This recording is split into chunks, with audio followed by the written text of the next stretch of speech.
El Señor esté con ustedes. Evangelio de nuestro Señor Jesucristo según San Mateo.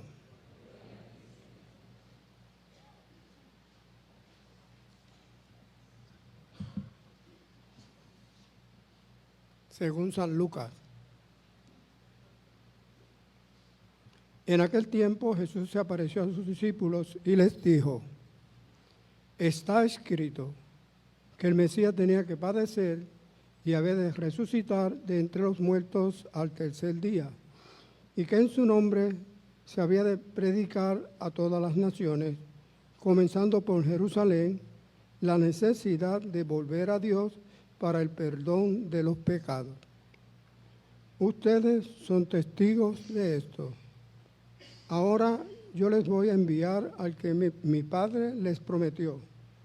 Permanezcan pues en la ciudad hasta que reciban la fuerza de lo alto. Después salió con ellos fuera de la ciudad, hacia un lugar cercano a Betania. Levantando las manos, los bendijo, y mientras los bendecía, se fue apartando de ellos y elevándose al cielo. Ellos, después de adorarlo, regresaron a Jerusalén llenos de gozo y permanecían constantemente en el templo, alabando a Dios. Palabra del Señor. Gloria a ti, Señor Jesús. Aleluya, aleluya, Cristo sube a las alturas. Aleluya, aleluya, el Señor es el máximo. Tengan la bondad de sentarse. Breve espacio de silencio para permitir que la palabra proclamada alimente nuestros corazones.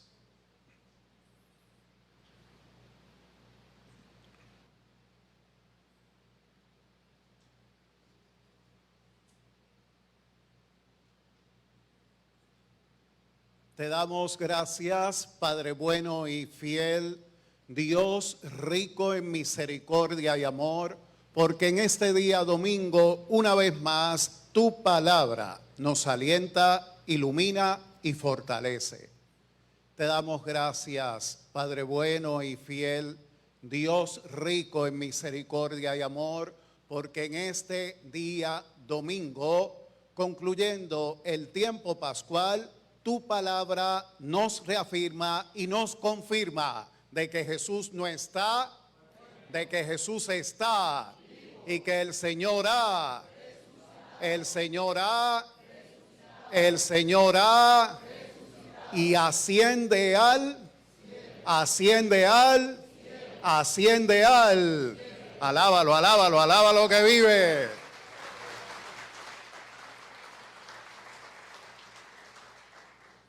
Tenemos como telón de fondo el testimonio de ¿cuál de los evangelios? Evangelios según San Lucas. Importante tener en cuenta las siguientes anotaciones exegéticas que nos ayudan no solamente a comprender este acontecimiento, sino a ver el significado tan profundo que tiene para con todos nosotros. Lo que acabamos de escuchar forma parte de la conclusión del Evangelio de Lucas. Los estudiosos de las Sagradas Escrituras señalan que Lucas es el evangelista que mejor o más profundamente trabaja el acontecimiento de la ascensión. Este final del Evangelio de Lucas conecta con el principio del libro de los Hechos de los Apóstoles, que curiosamente es la primera lectura que acabamos de escuchar. Es decir, en este año tenemos el privilegio de ver el final del Evangelio de Lucas y el inicio del libro de los Hechos de los Apóstoles, ambos libros redactados por Lucas. ¿Qué quiere decir con ello?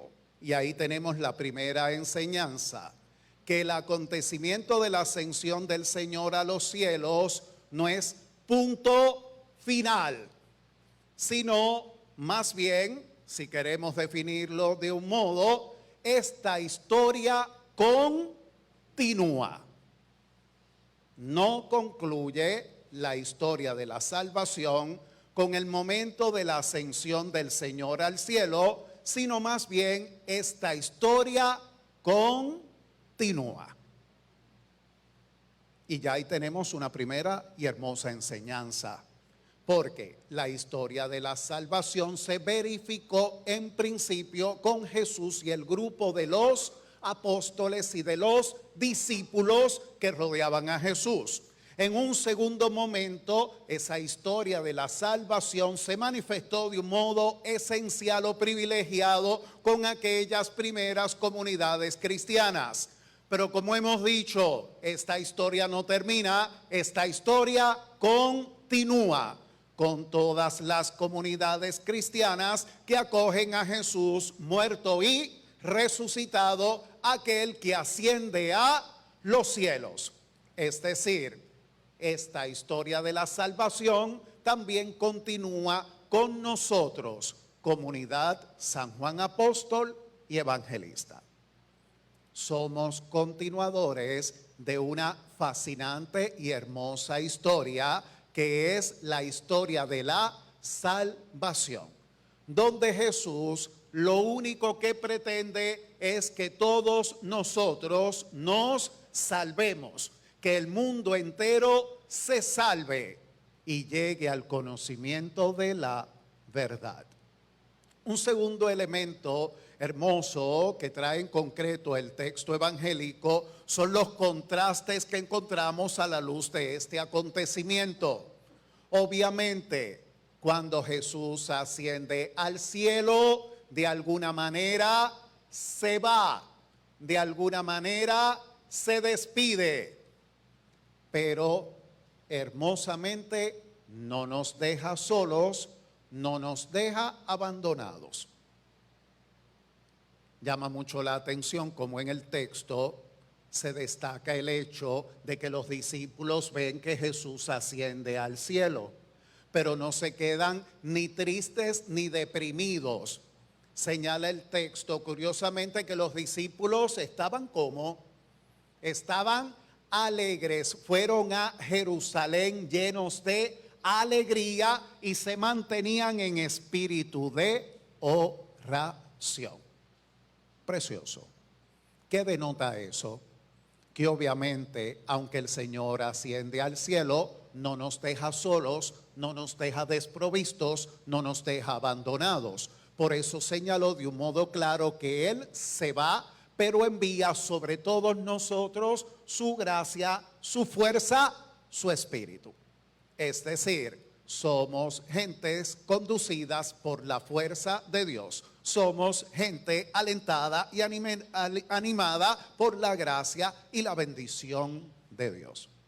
Un tercer elemento que encontramos también en la palabra evangélica es ese gesto tan diciente que Jesús realiza cuando asciende al cielo. ¿Qué fue lo que hizo? Cuando ascendía al cielo, mientras ascendía al cielo, los bendijo. Dice claramente que Jesús, mientras asciende al cielo, los bendijo. Pregunto, la única vez que Jesús bendijo a la gente, ¿la única vez? Pregunto, ¿sí o no? No. Cada vez que Jesús pronunció una palabra, ¿fue palabra de bendición, sí o no?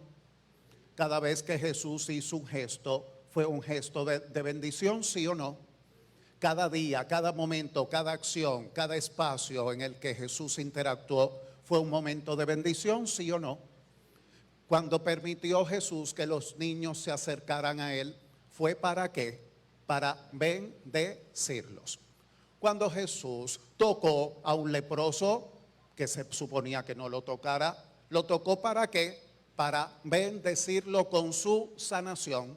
Cuando Jesús se juntó con la chusma,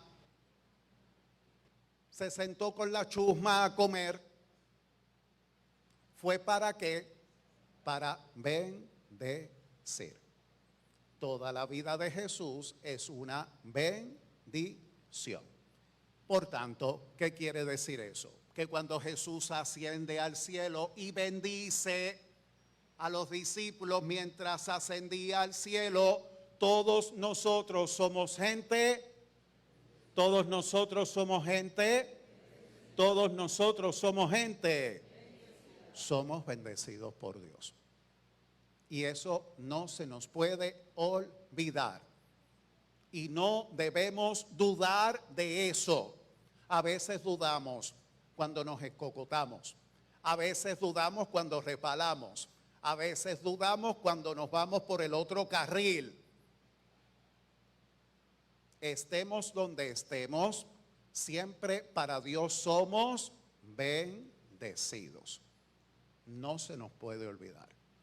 Y por tanto, como fruto de ello, la invitación a que como discípulos de Jesús seamos instrumentos ¿de qué? Seamos instrumentos de bendición donde quiera que el Señor nos sitúa, donde quiera que el Señor nos coloca, donde quiera que el Señor nos da tarea, donde quiera que el Señor nos da misión. Un elemento esencial del discípulo, la discípula de Jesús, es que transmite bendición.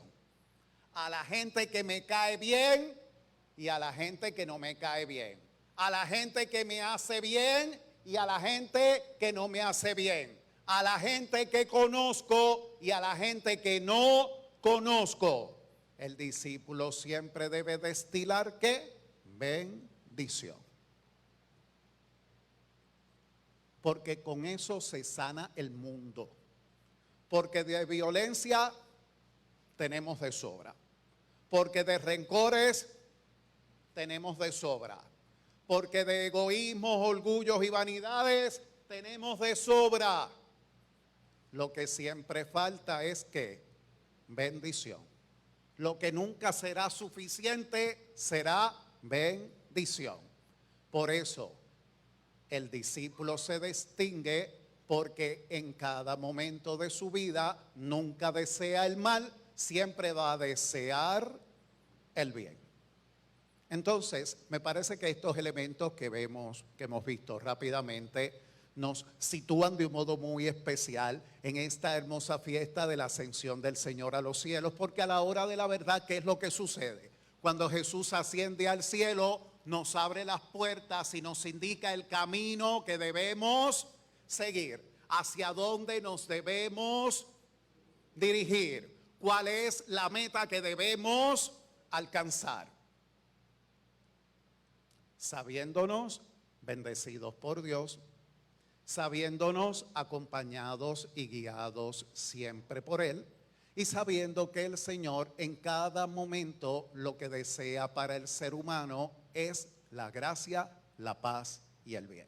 Así que agradezcamos infinitamente al Señor las maravillas que obra en nuestro favor y el privilegio que nos brinda de poder caminar con Él día a día, momento a momento y paso a paso. Pidámosle que su gracia siempre nos inspire, nos fortalezca, nos cuide y nos acompañe, pero sobre todo nos aliente a seguir sus pasos con sincero corazón. Que el Señor nos bendiga.